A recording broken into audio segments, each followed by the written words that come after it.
कहानी की शुरुआत हमारे हीरो के साथ होती है, जो बुरी तरह घबराया हुआ है और उसके गले से लार तक नहीं उतर रही। तभी एक सुनहरे बालों वाली लड़की अपने दिल की बात कहती है और बताती है कि उसे भी महंगा पढ़ना बहुत पसंद है। दूसरी तरफ एक लाल बालों वाली लड़की सोच रही है कि मामला इतना अजीब मोड़ पर कैसे पहुंच गया, और एक भूरे बालों वाली लड़की उससे पूछती है कि क्या उसे मजा आया, जबकि बेचारा बस एक शांत और नॉर्मल लाइफ चाहता था। तभी नीले बालों वाली लड़की मुस्कुराते हुए उसे बताती है कि आजकल उसकी किस चीज में दिलचस्पी है, लेकिन जैसे ही वो उंगलियां चटकाता है सब कुछ पूरी तरह बदल जाता है। अचानक कोई जोर जोर से उसका नाम किम यू सुंग चिल्लाने लगता है, जिसे सुनकर वो बुरी तरह सकपका जाता है। तभी उसकी नींद खुलती है और वो देखता है कि हार्ट मॉनिटर पर उसकी धड़कनें बेतहाशा दौड़ रही हैं। वो खुद को एक अस्पताल के बेड पर पाता है, शरीर पर पट्टियां बंधी हैं और उसे कुछ समझ नहीं आ रहा कि वो यहाँ कैसे पहुंचा। डॉक्टर उससे पूछता है कि क्या उसे कुछ याद है, लेकिन वो बस इतना ही बता पाता है कि वो एक स्टूडेंट है। उसे लैब में लगी वो आग याद आती है जहां वो अपनी रिसर्च बचाने की कोशिश कर रहा था। अस्पताल के कमरे में खुद को देखकर वो पूरी तरह कंफ्यूज है। तभी उसकी नजर बेड के पास रखे पानी के जग पर पड़ती है। उसमें अपनी शक्ल देखते ही उसकी आंखें फटी की फटी रह जाती हैं। वो चेहरा उसका था ही नहीं। उसे धुंधला सा एक अजीब कार एक्सीडेंट याद आता है और फिर उसे माजरा समझ आता है, उसने किसी और की बॉडी ले ली है। इस बॉडी का असली मालिक किम यू सुंग नाम का एक कोरियन स्टूडेंट था जो जापान में रहता था।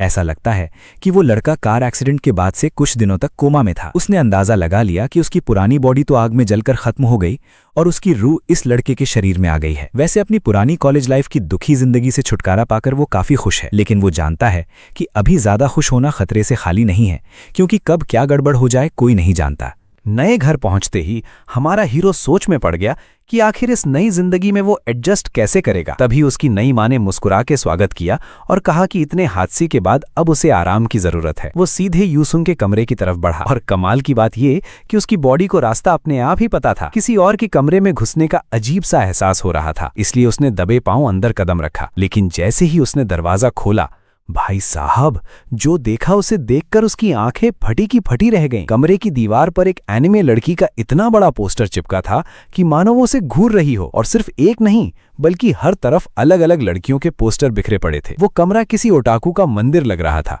और उसे एहसास हुआ कि यूसुंग तो भाई साहब हार्डकोर फैन निकला। ये सब देखकर बेचारा हीरो पूरी तरह सन्न रह गया। उसे लगा कि कहीं किसी ने देख न लिया हो, तो उसने फुर्ती से दरवाजा बंद किया और धड़ाम से फर्श पर गिर पड़ा। अब वो सोच रहा है कि क्या वो वाकई में किम योसुंग बनकर रह पाएगा। उसे डर है कि अगर उसने कुछ अलग हरकत की तो घर वाले पकड़ लेंगे, क्योंकि उसे तो इस दुनिया के बारे में कद्दू भी नहीं पता। तभी उसकी नजर एक फोटो फ्रेम में लगे पोस्टर पर पड़ी। गौर से देखने पर उसे लगा कि उसमें बनी लड़की काफी हद तक यूसुंग जैसी ही दिखती है। जैसे ही उसे ये ख्याल आया, वो डर के मारे पीछे की तरफ लुढ़क गया। उसे यकीन ही नहीं हो रहा था कि वो क्या देख रहा है। वो किसी रैंडम मैंगा का पोस्टर था, लेकिन उसका अंदाज कुछ ज्यादा ही अजीब था। खुद को शांत करने की कोशिश करते हुए उसने सोचा कि ये सब कोई जाल तो नहीं बिछाया गया है। तसल्ली के लिए उसने बुकशेल्फ की तरफ देखा, जहां हर तरह की मैंगा भरी पड़ी थी। उसने एक ऐसी मैंगा उठाई जिसका कवर देखकर ही उसे शर्म आ गई। थोड़ा दिमाग दौड़ाने पर उसे याद आया कि उसने पहले भी ऐसे ही कुछ किरदार कहीं देखे हैं। उसे स्क्रैम्बल लव नाम की एक मशहूर मैंगा याद आई, जिसकी 1 करोड़ से ज्यादा कॉपियां बिकी थी। ये एक क्लासिक रोम-कॉम थी जो रिलीज होते ही छा गई थी। हालांकि इस ओरिजिनल वर्क का एंड काफी विवादों में रहा था, जिससे फैंस काफी भड़के हुए थे। बचपन की सहेली के साथ वो अचानक वाला अंत देखकर इंटरनेट पर तो जंग छिड़ गई थी। उसे लगा कि शायद इस किताब की कहानी भी वैसी ही होगी, तो उसने इसे पढ़ना शुरू कर दिया। जैसे जैसे वो पढ़ता गया, कहानी में डूबता चला गया। जब उसने आखिर में उसे खत्म किया तो उसका मुंह खुला का खुला रह गया। उसे यकीन ही नहीं हो रहा था कि उसने क्या पढ़ लिया। कहानी इतनी जबरदस्त थी कि उसने पूरी रात जागकर इसे खत्म कर दिया। अगले दिन मम्मी ने कहा कि जरा रेस्टोरेंट के ऑर्डर संभाल लो। उसने कुछ अजीब सा जवाब दिया, पर मम्मी ने तो ध्यान ही नहीं दिया कि लड़के का अंदाज बदल चुका है। एप्रन पहनकर वो कस्टमर्स का स्वागत करने गया, लेकिन दरवाजे पर किसी को देखते ही उसकी सिट्टी पिट्टी गुम हो गई। वहां एक सुनहरे बालों वाला लड़का और एक लड़की खड़ी थी, जिन्हें देखकर उसे लगा कि ये तो कहीं देखे सुने हैं। लड़की काफी एक्साइटेड थी और बोल रही थी कि आज खाने का पूरा खर्चा उसकी तरफ से है। उसने लड़के को रियूजी कहकर बुलाया और वो लड़का काफी परेशान दिख रहा था। हमारे हीरो के मुंह से बस रियूजी ही निकला। उसे यकीन ही नहीं हो रहा था कि जो अभी तक किताब में था वो साक्षात सामने खड़ा है। उसे अचानक याद आया कि ये तो स्क्रैम्बल लव के कैरेक्टर्स हैं और उसके सामने खड़ा वो लड़का कोई और नहीं बल्कि सीरीज का मेन लीड साकामोटो रियूजी है। सामने उन दोनों को खड़ा देखकर उसे पक्का यकीन हो गया कि ये सिर्फ किसी की बॉडी में आना नहीं है, बल्कि दाल में कुछ बहुत बड़ा काला है। डर के मारे उसके हाथ पैर कांपने लगे, क्योंकि उसे समझ आ गया कि वो किसी और दुनिया में नहीं बल्कि सीधे एक मैंगा के अंदर आकर फंस गया है। अपनी उलझन को सुलझाने के लिए उसने बैठकर सारी कड़ियां जोड़ी। वो एक कॉलेज स्टूडेंट था जो एक आग वाली घटना में अपनी जान गंवा बैठा था। फिर वो किम यू सुंग बनकर उठा, जो कि उसी स्क्रैम्बल लव मैंगा का एक मामूली सा एक्स्ट्रा कैरेक्टर है। वही किताब जिसे उसने कल रात पूरी पढ़ी थी। मुसीबत ये है कि उसने पहले कभी ये मैंगा नहीं पढ़ी थी, इसलिए उसे यहाँ होने का कोई फायदा नजर नहीं आ रहा था। भले ही ये एक किताब की दुनिया थी, पर सब कुछ इतना असली लग रहा था कि उसे डर था कि अगर उसने गलती की तो लेने के देने पड़ जाएंगे। उसने फैसला किया कि भाई इस पचड़े में पड़ना ही नहीं है, सबसे दूर रहो, चुपचाप कोने में खड़े रहो और बस अपनी एक शांत जिंदगी जियो। उसने तय किया कि मेन कैरेक्टर साकामोटो ryuji से तो कोसों दूर ही रहना है। बस इसी प्लान के साथ वो दिन रात रट्टा मारने लगा ताकि किसी को शक न हो कि असली यूसुंग कहाँ गायब हो गया। उसने घर से दूर एक स्कूल में एडमिशन भी ले लिया, वो भी पूरी स्कॉलरशिप के साथ, ताकि ryuji के चक्कर ही ना पड़े। इतना ही नहीं, उसने स्टूडेंट काउंसिल ज्वाइन कर ली ताकि और भी शरीफ दिखे। इतनी मेहनत के बाद भी जब वो इस नई बॉडी से वापस नहीं जा पाया तो उसने सोच लिया कि अब तो इसी लाइफ को जीना पड़ेगा। उसे समझ आ गया कि सिर्फ पढ़ाई काफी नहीं है और उसके पास पैसे भी फूटी कौड़ी नहीं थे। उसने जिम जाकर पसीना बहाना शुरू किया। देखते ही देखते हाई स्कूल का पहला साल फुर्रे से निकल गया और अब वो सेकेंड ईयर में है। इन कुछ महीनों में उसने अपना हुलिया ही बदल डाला है। रोज जिम में घिस घिस कर उसने ऐसी बॉडी बना ली है कि अच्छे अच्छे खिलाड़ी पानी भरे। उसने ये सब सिर्फ एक मकसद से किया, खुद को बचाने के लिए। आखिर मैंगा की दुनिया है, यहाँ कभी भी कुछ भी अजीब हो सकता है। अब वो अपनी पूरी तैयारी कर चुका है ताकि आने वाले कल की अनिश्चितताओं से निपट सके। पहला साल तो जैसे तैसे कट गया और अब उसका इरादा यही है कि आगे भी वो इसी तरह चुपचाप अपनी दुनिया में मस्त रहे। पर उसे क्या पता था कि उसकी सारी मेहनत और प्लानिंग बस एक पल में मिट्टी में मिलने वाली है। जिस लड़की ने उसे आवाज दी थी वो यागुची मेया थी, पूरी मैंगा की मेन हीरोइन, और वो सुनहरे बालों वाला लड़का साकामोटो ryuji ही था, जिसके डर से वो स्कूल बदलकर यहाँ आया था। किस्मत की मार देखो, वो उसी क्लास में आ पहुंचा जहां ryuji पहले से मौजूद था। उसे इस बात पे काफी चिढ़ हुई कि इतना दूर भागने के बाद भी वही पुराने चेहरों से पाला पड़ गया। उधर ryuji अपना पर्स खोने का रोना रो रहा था और ये सब देखकर हमारे हीरो के दिमाग में खतरे की घंटी बजने लगी। तभी अचानक क्लास का दरवाजा जोर से खुला और टीचर साहब अंदर टपक पड़े। उन्होंने आते ही क्लास में सन्नाटा फैलाने की कोशिश की और बोले कि एक बहुत जरूरी अनाउंसमेंट है। बच्चों की उत्सुकता बढ़ गई कि आखिर क्या हो सकता है। टीचर ने बताया कि क्लास में एक नई स्टूडेंट आने वाली है। बस फिर क्या था, एक बेहद खूबसूरत लड़की क्लास में दाखिल हुई। वो देखने में काफी जिंदा दिल और मिलनसार लग रही थी। उसे देखते ही पूरी क्लास के लड़कों की आंखें फटी की फटी रह गईं। टीचर ने उसे अपना परिचय देने को कहा। लड़की ने बताया कि उसका नाम किशिमोटो रिका है और उसे बिल्लियां, मिठाई और दोपहर की झपकी लेना पसंद है। हमारा हीरो तो ये देखकर पहले से ही तैयार था कि मैंगा की हीरोइन है तो उसका उसी क्लास में आना पक्का ही था। उसे ये भी पता था कि रिका फैंस के बीच कितनी पॉपुलर है, क्योंकि भले ही उसने मैंगा पूरी न पढ़ी हो पर इंटरनेट पर उसके चर्चे तो उसने सुने ही थे। अब बस उसे ये देखना था कि आगे ये कहानी क्या नया रायता फैलाती है। भले ही वो अंत में जीत नहीं पाई, लेकिन टीचर ने उस लड़की के लिए सीट चुनना शुरू कर दिया। वो खाली सीट की तरफ इशारा करते हुए बोले कि अब से ये लड़की साकामोटो की ठीक बगल में बैठेगी। सीरीज का हीरो इस अजीबोगरीब आइडिया से बिल्कुल भी खुश नहीं था। उसे तुरंत उस आक्रामक लड़की की याद आ गई जिससे वो आज सुबह ही टकराया था। उसी पल वो नई स्टूडेंट भी उसे पहचान लेती है और पूरी तरह हैरान रह जाती है। असल में सुबह उन दोनों की टक्कर हो गई थी और सब लोगों के सामने उसने उसे परवर्ट कह दिया था। टीचर मुस्कुराते हुए बोले कि ये तो और भी अच्छी बात है कि वे दोनों एक दूसरे को पहले से जानते हैं। लड़की बुदबुदाते हुए अपनी सीट की तरफ बढ़ी। उसे वो शर्मनाक वाकया याद आ रहा था। वो उस ब्लॉन्ड लड़के के पास आकर बैठ गई जो अब ये समझ ही नहीं पा रहा था कि क्या कहे। फिर वो नई स्टूडेंट अपना सिर दूसरी तरफ घुमा लेती है और उस लड़के को पूरी तरह इग्नोर कर देती है। लड़की का ये बर्ताव देखकर हीरो को काफी अजीब महसूस होने लगा। बिना कुछ बोले उसने वो वॉलेट उसके डेस्क पर रख दिया जो उसने खो दिया था। जब लड़का उसे शुक्रिया कहता है तो हमारा हीरो यही सोच रहा होता है कि उसे पूरे 2 साल तक अब इसी मंजर को झेलना पड़ेगा। वक्त बीता है और आखिरकार उस दिन की क्लास खत्म हो जाती है। एक क्लासमेट पास आकर सुंग से उसकी मंगा मैगजीन उधार मांगता है। सुंग उसे मैगजीन दे देता है क्योंकि उसका स्कूल में कोई बड़ा कांड करने का इरादा नहीं था। हालांकि उसने स्क्रैम्बल लव अभी पढ़ी नहीं थी, फिर भी वो अंदाजा लगा सकता था कि आगे क्या होगा। लेकिन वो ये अच्छी तरह जानता है कि मंगा में चीजें कभी भी वैसी नहीं होती जैसी दिखती हैं। इसीलिए वो ये मैगजीन पढ़ता रहता है ताकि उसे हर तरह के प्लॉट पैटर्न की जानकारी रहे। तभी रोजी रिकाई के पास आता है और उसे थोड़ी देर बात करने के लिए बुलाता है। रिकाई थोड़े सरप्राइज के साथ पूछती है कि क्या बात है। रोजी उसे कहता है कि उसे सुबह वाली घटना के बारे में बात करनी है। ये सुनकर लड़की को थोड़ी हैरानी होती होती है। लड़की 1 मिनट के लिए बात करने को राजी हो जाती है। उन दोनों को बाहर जाते देख एक क्लासमेट सोच में पड़ जाता है कि क्या उन दोनों के बीच कुछ चल रहा है। तभी सुंग बहाना बनाता है कि उसे भी वॉशरूम जाना है ताकि वो इस जगह से निकल सके। क्लास से बाहर निकलते ही हमारा बंदा चुपके से उन दोनों का पीछा करना शुरू कर देता है। वो एक दीवार के पीछे छिप जाता है ताकि स्कूल के बाकी बच्चे उसे न देख सके। उसकी भारी भरकम पर्सनैलिटी की वजह से रिकाई का पारा चढ़ने लगता है और उसके आसपास होने से वहां मौजूद सभी स्टूडेंट्स की नजरें उन पर टिक जाती हैं। आसपास के बच्चे उसके खौफनाक औरात से बुरी तरह डरने लगते हैं। देखते ही देखते स्कूल में ये अफवाहें फैलने लगती हैं कि वो कोई खतरनाक आदमी या युकूजा है। सुंग इस बात से परेशान हो जाता है कि वो मुसीबत को न्योता देने वाली मशीन बन गया है, लेकिन उसे ये भी एहसास होता है कि वाकई वो दिखने में काफी डरावना तो है ही। बाकी लोगों की परवाह किए बिना वो तेजी से आगे बढ़ता है ताकि वो सारा ड्रामा अपनी आंखों से देख सके। अपनी भविष्यवाणियों को सच साबित करने के लिए उसे हर एक डिटेल देखनी थी। उसे पता था कि स्कूल में लड़का लड़की के अकेले बात करने का एक ही ठिकाना हो सकता है, एनिमे का सबसे घिसा पिटा और क्लीशे स्पॉट, स्कूल के पीछे वाली जगह। वहां पहुंचते ही रूजी झुकर इतनी बेताबी से माफी मांगने लगता है कि सुंग, जो छिपकर सब देख रहा था, इसे एक अपॉलॉजी ट्रैप का नाम दे देता है। उसे यकीन ही नहीं होता कि हीरो ने सच में ये हरकत कर दी। वो शर्मिंदगी के मारे लाल हुआ जा रहा था क्योंकि रूजी माफी मांगने के चक्कर में अजीबोगरीब पोज बनाकर खड़ा था। लड़की बस उसे एकटक देखती रहती है। उसके चेहरे पर रति भर भी कोई भाव नहीं था। थोड़ी देर की खामोशी के बाद वो खुद को रोक नहीं पाती और लड़के के मुंह पर ही हंसने लगती है।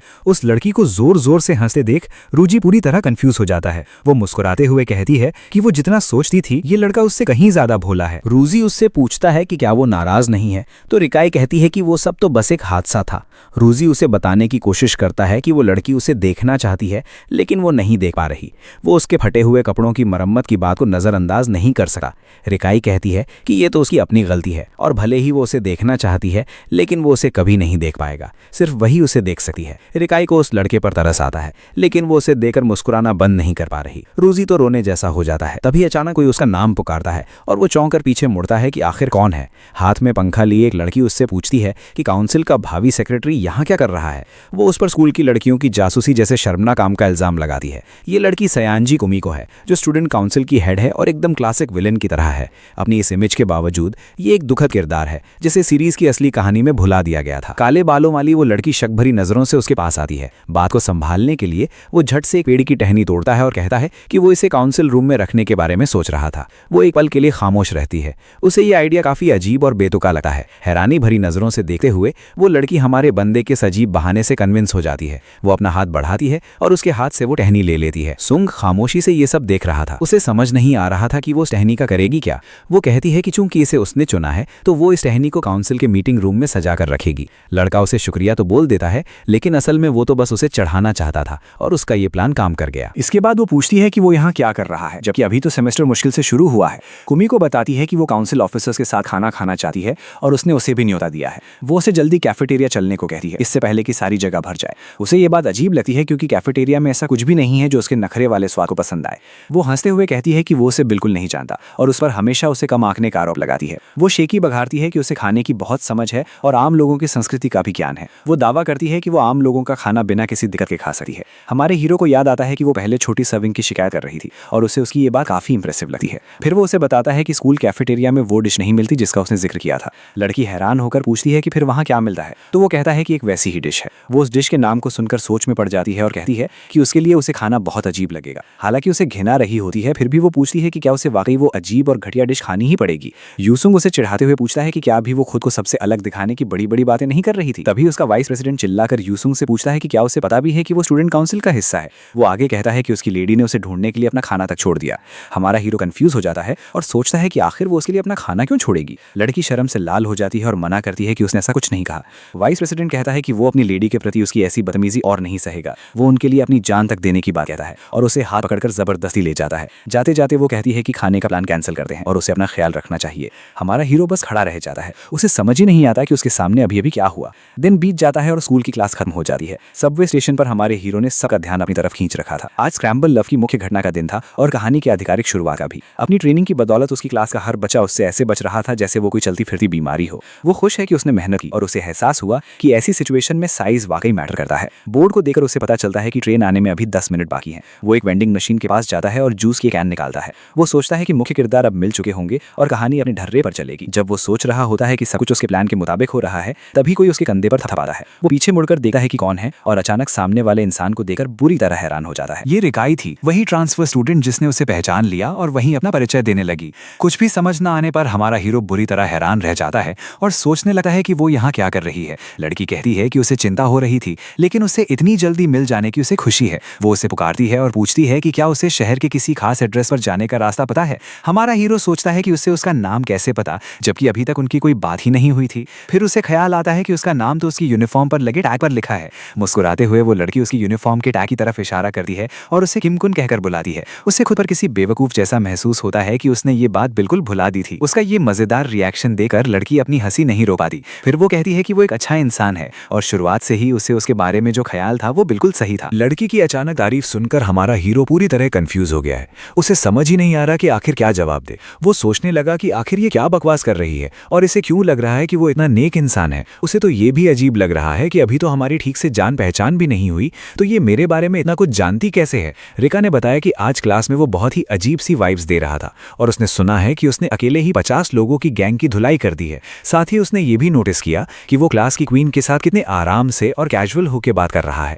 ये सुनकर बेचारे का दिमाग ही हिल गया। उसे एहसास हुआ कि इस लड़की ने तो पहले ही अपने दिमाग में उसके बारे में सारी थ्योरी बना ली है। उसे लगा कि पक्का कहानी की किसी मेन हीरोइन के चक्कर में पड़कर उसने अपनी जिंदगी खराब कर ली है। अब वो सोच ही रहा था कि क्या करे, तभी रिका ने उसे पुकारकर ख्यालों की दुनिया से बाहर खींच लिया। रिका ने शिकायत की कि उसने उसकी तारीफ का जवाब तक नहीं दिया, तो हड़बड़ी में उसने बस थैंक्स बोल दिया। लड़की का चेहरा खेल उठा। उसे उसके जवाब से काफी तसल्ली मिली। उसने रिका से कहा कि बाकी क्लास वाले भले ही उसे गलत समझें, पर एक दिन सबको सच पता चल जाएगा। उसने रिका को सलाह दी कि इन फालतू की कहानियों को लाइफ के प्लॉट का हिस्सा समझकर इग्नोर करे। उसने एक प्यारी सी स्माइल के साथ कह दिया कि वो तब तक उसकी दोस्त बनी रहेगी जब तक सब उसे ठीक से समझ नहीं लेते। हमारा हीरो एकदम शांत था। उसे समझ नहीं आ रहा था कि इस डिक्लेरेशन पर क्या रिएक्शन दे। उसने सोचा कि इसे डराकर भगाना तो काम नहीं करेगा, इसलिए अभी के लिए इसके साथ नाटक करना ही ठीक है। उसे बस अपना बैकग्राउंड कैरेक्टर वाला रोल जारी रखना है। उधर रिका मन ही मन खुश हो रही थी कि उसका प्लान काम कर गया और हीरो चाहे जितना खुद को बेवकूफ बनाए, उसे कोई फर्क नहीं पड़ता। तभी उसे कुछ याद आया और उसने कागज पर लिखा एड्रेस हीरो को दिखाया। रिका ने बताया कि ये उसका नया घर है, लेकिन मेट्रो के रास्तों में वो पूरी तरह से घूम गई है। एड्रेस देखते ही हीरो समझ गया कि ये तो शहर का कोई पॉश इलाका है। अब वो सोच रहा है कि क्या ये लड़की भी अमीर खानदान से है। हीरो ने बताया कि वो जगह उसके घर के पास ही है, तो क्यों ना वे साथ में ही ट्रेन ले ले। ये सुनकर रिका की खुशी का ठिकाना नहीं रहा। उसे लगा कि उससे पूछने का फैसला एकदम सही था। जब उसने पूछा कि वो कहाँ रहता है, तो हीरो ने बताया कि बस 2 स्टेशन की ही दूरी पर है। इतनी नजदीकी सुनकर लड़की हैरान रह गई और बोली कि ये तो किस्मत है कि हम मिल गए। इधर बेचारा हीरो सोचने लगा कि मामला अब ज्यादा उलझ रहा है और उसे जल्दी ही कुछ करना होगा। उसने सर्वाइवल के लिए तैयारी तो पूरी की थी, लेकिन उसने स्क्रैम्बल लव नाम की वो ओरिजिनल कहानी कभी पढ़ी ही नहीं थी। अब वो चाहे कितना भी पैटर्न रट ले, रिका के पास जो जानकारी है वो उसकी नॉलेज से कहीं ज्यादा सटीक है। उसे समझ आ गया कि फिलहाल तो दोस्ती कर लेना ही बेस्ट है, ताकि वो उससे जानकारी निकालकर काम की सलाह दे सके। उसने मन ही मन सोचा कि कहानी में थोड़ा सा बदलाव करने से मेन प्लॉट पर ज्यादा फर्क नहीं पड़ना चाहिए। इसी नए प्लान के साथ उसने रिका को वेंडिंग मशीन से कुछ पिलाने का ऑफर दिया। उसने कहा कि ये दोस्त बनने की खुशी में एक छोटा सा ट्रीट है, तो रिका ने सोडा की मांग कर दी। लड़की ने उसके हाथ से सोडा लिया और बड़े रिफ्रेशिंग अंदाज में उसे खोला। मजे से सोडा पीते हुए उसने कहा कि ठंडे सोडा से बेहतर और कुछ नहीं हो सका। जब हीरो ने पूछा कि क्या उसे सोडा इतना पसंद है, तो उसने मना कर दिया। रिका ने बताया कि वो डाइट पर थी, इसलिए काफी समय से उसने सोडा को हाथ तक नहीं लगाया था। हीरो ये सुनकर चौंक गया, तो रिका ने उसे अपनी फोटो दिखाई। उसने बताया कि वो फैशन मैगजीन में मॉडल रह चुकी है, इसलिए अपनी बॉडी का खास ख्याल रखना पड़ता है। हीरो ने जैसे ही कमेंट किया कि वो फोटो में थोड़ी अलग लग रही है, रिका ने तुरंत मना कर दिया कि ये मेकअप का कमाल नहीं है। खैर तभी ट्रेन आ गई और हीरो ने बात पलटने में ही भलाई समझी, वरना लड़की का गुस्सा झेलना पड़ता। तेजी से दौड़ती हुई ट्रेन यात्रियों को उनके घर की ओर ले जाने लगी। आसपास के लोग शिकायत कर रहे थे कि ऐसे लड़कों की वजह से चैन से सफर करना भी मुश्किल है। रिका ने मजाक में कहा कि शुक्र है इस लड़के का, जिसे पाकर उसे अब कोई परेशान नहीं करेगा। हीरो ने सबवे का मैप निकाला और उसे रास्ता ढूंढने में मदद करने लगा। गाइड करते करते वो उसे स्टेशन तक ले तो आया, पर रिका तो हर मोड़ पर रास्ता भूल रही थी। जैसे ही ट्रेन आई, हीरो ने उसे बाय कहा और अपने स्टेशन पर उतरने की तैयारी करने लगा। उसने रिका को याद दिलाया कि उसका स्टेशन अभी 2 स्टॉप आगे है। जाने से पहले रिका ने उसे शुक्रिया अदा किया और एक सही ढंग से गुड बाय बोलने के लिए वापस पुकार लिया। क्या आपको लगता है कि रिका का ये बार बार हीरो के करीब आने की कोशिश करना सिर्फ इत्तेफाक है, या वो भी कुछ छुपा रही है? दरवाजे बंद होते होते रिका ने हाथ हिलाया और कहा कि कल भी वो उसी पर निर्भर रहने वाली है। हीरो स्टेशन पर खड़ा सोच रहा था कि आखिर इसे कल फिर मेरी क्या जरूरत पड़ गई और पूरी क्लास छोड़कर इसे मेरे पीछे ही क्यों पड़ना था। अगले दिन लंच टाइम हुआ। सब अपनी अपनी टोली बनाकर कैंटीन की तरफ भाग रहे थे। तभी यूसुंग को याद आया कि लंच तो वो घर पर ही भूल आया है, अब क्या करेगा। उसने झोले में हाथ डाला तो माँ का बनाया हुआ किम्बाब का डिब्बा मिल गया।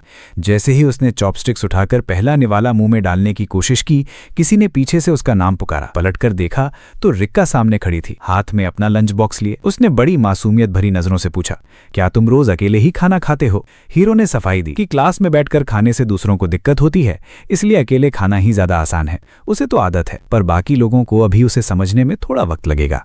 ये सुनकर रिका का चेहरा थोड़ा लाल हो गया। उसने कहा कि फिर भी इसे अकेलापन तो नहीं कहते। तभी उसकी नजर हीरो के लंच बॉक्स पर पड़ी और उसके दिमाग में एक आइडिया आया। रिका ने बड़े गौर से किम्बाब को देखा और पूछा कि क्या ये किम्बाब है? उसने पहली बार इसे इतने पास से देखा था। हीरो ने सिर हिलाया और रिका की आंखें जिज्ञासा से चमक उठी।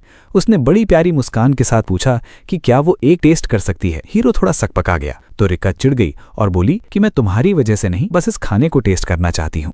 वैसे हीरो को भी अब उसके साथ रहने में मजा आने लगा था, क्योंकि वो उम्मीद से कहीं ज्यादा जिंदादिल निकली। रिका ने चॉपस्टिक से एक पीस उठाया और धीरे से अपने मुंह में डाला। उसकी चमकती आंखों ने ही बता दिया कि उसे कितना पसंद आया, और उसने तुरंत पूछ लिया कि किस रेस्टोरेंट से मंगवाया है। हीरो ने हंसते हुए कहा कि वो था उसकी माँ ने बनाया है। ये सुनकर उसे बहुत खुशी होगी। बदले में रिका ने उसे अपना रोल किया हुआ ऑमलेट ऑफर किया। हीरो ने सौदा मंजूर किया और ऑमलेट टेस्ट किया। एक निवाला खाते ही हीरो के होश उड़ गए। उसे किसी की कही बात याद आ गई कि जिंदगी का आधा हिस्सा तो बस चीनी है, और ये ऑमलेट उसका पक्का सबूत था।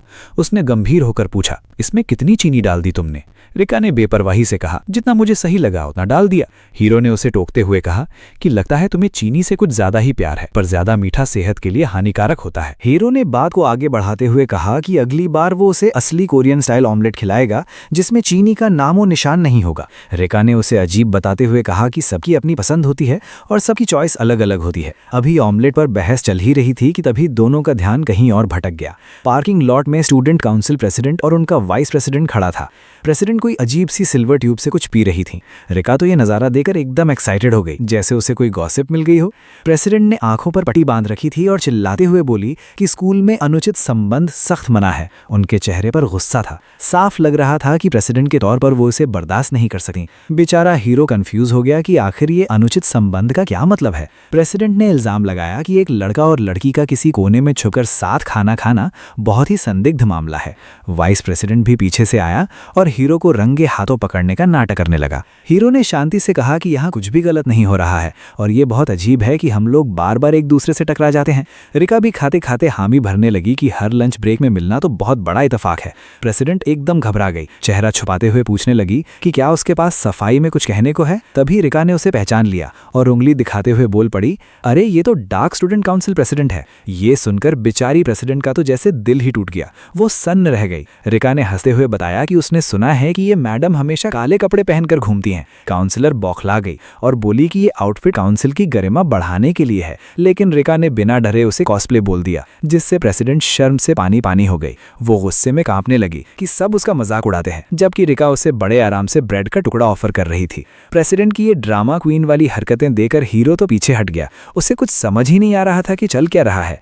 प्रेसिडेंट ने अपना पंखा लहराते हुए चेतावनी दी कि वो इस बार तो छोड़ रही है, लेकिन अगली बार पक्का बदला लेगी। इसके बाद वो शर्म के मारे रोते हुए भाग गई और बेचारा वफादार वाइस प्रेसिडेंट उसके पीछे दौड़ने लगा। ये कॉमेडी शो देखकर हीरो और रिका बस एक दूसरे को देखते रह गए। रिका ने धीरे से पूछा कि उसने आखिर क्या कह दिया, और हीरो बस एक लंबी आह भरकर रह गया, क्योंकि उसे खुद कुछ नहीं पता था। वक्त गुजरता गया और आखिर में स्कूल की घंटी बजी। दिन खत्म होने का ऐलान हो गया। क्लासरूम में हमारा हीरो अपनी डेस्क पर अकेला बैठा कुछ सोच रहा था कि तभी एक चिर परिचित और खिलखिलाती हुई आवाज ने उसका नाम पुकारा, जो उसे उसके ख्यालों की दुनिया से खींचकर बाहर ले आई। वो सुनहरी बालों वाली लड़की एक चमकती हुई मुस्कान के साथ उसके पास आई और पूछने लगी कि वो अब तक घर क्यों नहीं गया। उसकी नजर डेस्क पर रखे क्लब गाइड पर पड़ी तो हीरो ने समझाया कि उसके पास अभी खाली समय है और वो कोई ना कोई क्लब ज्वाइन करना चाहता है। ये सुनते ही हीरोइन तो एक्साइटेड हो गई और उसने सुझाव दिया कि क्यों ना स्कूल में थोड़ा घूमकर आज कुछ जगहों को आजमाया जाए। थोड़ी देर सोचने के बाद हमारे हीरो को लगा कि सिर्फ अंदाजे लगाने से बेहतर है कि खुद जाकर देखा जाए।